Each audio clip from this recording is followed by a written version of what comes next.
Il se dresse sur plusieurs mètres de haut sur la base militaire de Ispahan.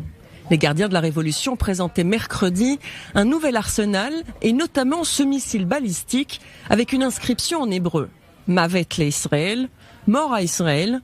Il manque une lettre au mot mort, une faute qui fait sourire les internautes israéliens. Il est difficile de dire si le missile est un vrai ou une maquette, mais il s'agit surtout du message que Téhéran veut faire passer à Israël. Ce n'est pas un hasard si l'engin est exposé à Ispahan, la même ville qui a été ciblée fin janvier par une attaque de drone imputée au Mossad, le service secret israélien. Ce n'est pas la première fois que le régime des Mollahs décore ses missiles de texte à l'adresse d'Israël. Cela fait partie de la guerre larvée que se livrent les deux pays. Cette fois, cette démonstration intervient au lendemain d'une autre révélation de Téhéran. Mardi, l'armée iranienne a dévoilé sa première base souterraine qui accueille des avions de chasse. La base Aigle 44 de l'armée de l'air iranienne, située au cœur des montagnes, est présentée comme étant capable de résister à d'éventuels bombardements étrangers.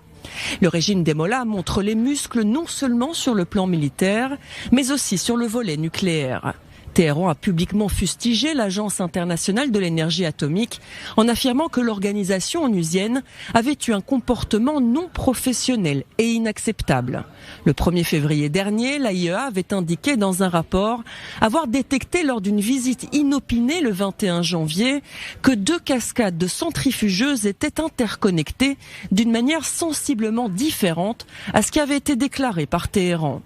Le patron de l'institution onusienne s'est dit préoccupé par cette découverte, ce qui lui a valu les critiques acerbes de Téhéran.